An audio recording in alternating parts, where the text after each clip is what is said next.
Sierra has all the best active and outdoor brands for the super athletic stuff, like running gear for cruising up the trail. Woo! And the super athletic-ish stuff, like fishing gear for chilling by the creek. Nice cast. Fitness apparel to push for higher reps. You got this. And golf balls priced so you can afford to lose one. Or a few. Head to Sierra or Sierra.com for the brands you want at the prices that let you do it all. From athletic to athletic-ish, Sierra's got it. Dripping in gold? That's cool. Dripping in Velveeta's supremely creamy golden cheesiness? That's respect. Elevate your drip with Velveeta's range of outrageously delicious dips and dishes. Shells, cheese, melty blocks, and heat and eat queso that go all in on indulgence. Flex on your fam with a creamy, cheesy masterpiece and go all in on what you love with Velveeta. Respect the drip and satisfy your cravings. Bring home the drip with Velveeta. This is your nightly dose of chaos, confession, and questionable life choices. The Last Show with David Cooper. Some people are from Mars, some people are from Venus. There, I made the name of that book gender neutral. Let's go to the surface of Venus, where lava tubes have been discovered. What does this mean? Why should we be excited about it? That's what we're going to chat about here with astrophysicist and professor at the University of Edinburgh and author of Searching for Extraterrestrial Life, an Audible original at audible.com. Her name is Sarah Rugheimer. Sarah, welcome to the show. Thanks for having me. I remember as a kid seeing photos of that Soviet probe that went to Venus in the early 80s, those yellowy photographs. I think there was only 2 or 3, and just my mind being blown, thinking that's a photograph of a surface of another planet. What gets you excited about Venus? And also, why is the surface so wild?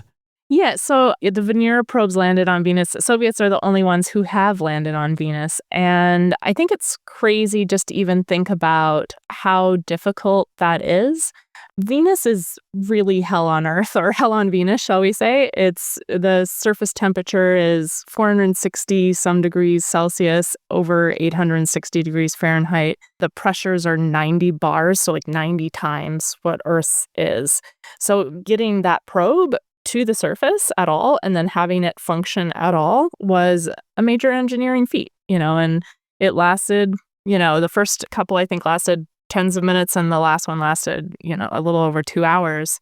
And then we got these photos of what is a desolate planet that we would never want to go to. And I think, in the early days of our imagination, people thought Venus might be another Earth. It might be beautiful. It might have civilizations on it, like the early science fiction writers, because in many ways Venus is very similar to Earth. It's the same size, same mass. It's a little closer to the sun, but they didn't really understand that would cause its temperature to be so hot through a runaway greenhouse effect, which is what we're hoping to avoid. Yeah, it's kind of a cautionary tale, like the greenhouse gas effect on Earth that causes warming and climate change.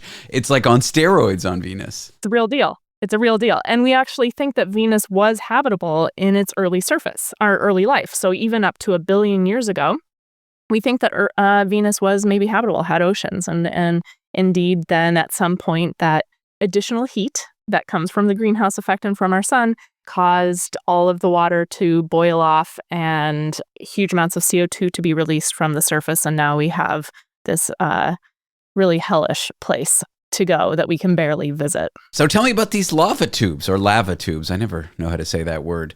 It's not uncommon for a planet to have something like that. Yeah, so Venus, like Earth, has volcanism on it. And we know this because of these surveys that have been done of Venus, radio maps of the surface. It's a very young surface. So Mars is very old. We see lots of cratering. We think some of these craters, the amount of craters similar to our moon, it's maybe the surface is over 4 billion years old, both the moon and Mars. But Venus is different. It seems like Venus underwent this catastrophic resurfacing maybe 500 million years ago, which means that volcanism is still active on the planet and it erased a lot of the craters. And so how we are able to date solar system bodies is by kind of the number of craters. Earth doesn't have a lot of craters on the surface, right? We have tectonics that erase that record. And same with Venus. Venus has a very young surface. So that means volcanism is active. And now we have evidence of lava tubes is the short of it. We've never seen a volcanic eruption on Venus, to your knowledge. I mean, if we keep pointing our cameras there, maybe we'll see a big boom. I don't know. I mean, it seems to be more this episodic nature on Venus. So because Venus doesn't have oceans anymore, the tectonic activity is different. And so it seems to be kind of this catastrophic resurfacing events that happen.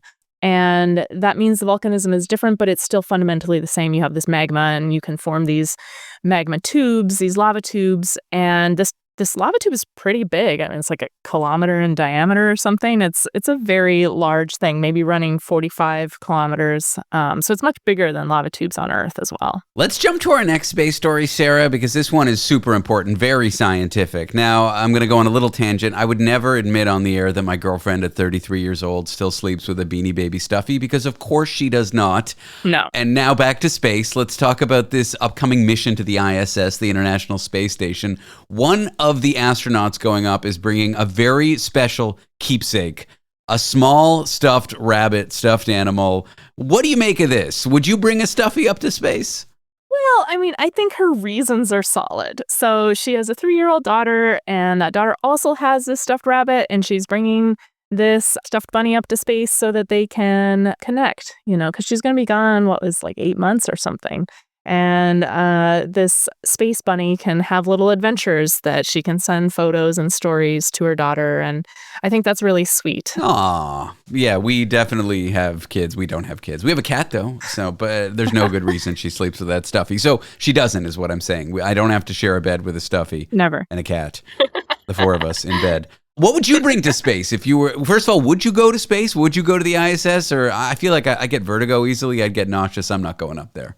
Oh, I think everyone does. So you shouldn't not let that be your reason. Astronauts get motion sick. You are going to be miserable for a week and get over it. There's also medication you can take. I definitely recommend scopolamine as a very potent motion sickness medication that I took when I was sailing for the first time, because I'm death when it comes to motion sickness. And Gravol and Dramamine do not work for me. But the slightly stronger version is what people use in space, also what they use in the Antarctic cruises, because those waves are quite, high. And I took it for a week, had no motion sickness problems whatsoever. All right, medicine with Dr. Ruckheimer, but not that kind of doctor. Not that I am recommending this. I want to be clear that I'm not that kind of doctor. It's not medical advice. This is not medical advice. What would you bring? What sort of keepsake under a pound, like a little thing, if you had to take it, what would it be?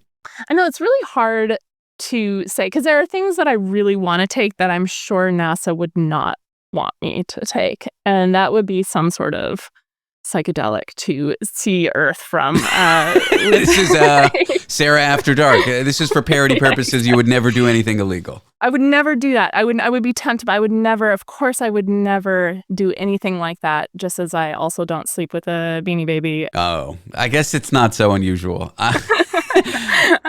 But no, I don't know.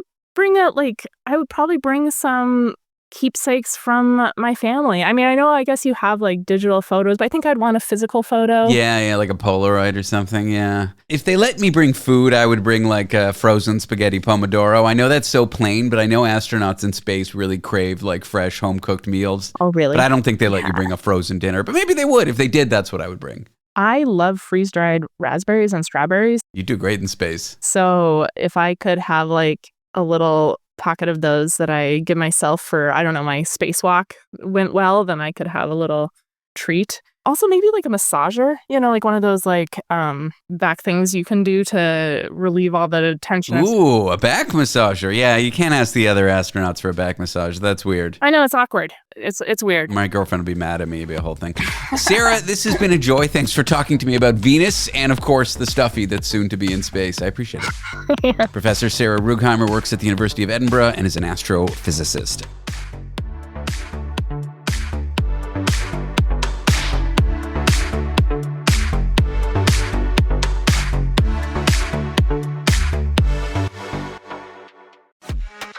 Monster Energy. Everybody knows White Monster, Zero Ultra. That's the OG. It kicked off this whole zero sugar energy drink thing. But Ultra is a whole lineup now. You've got Strawberry Dreams, Blue Hawaiian, Sunrise, and Vice Guava. And they all bring the Monster Energy punch. So if you've been living in the white can, branch out. Ultra's got a flavor for every vibe. And every single one is zero sugar. Tap the banner to learn more.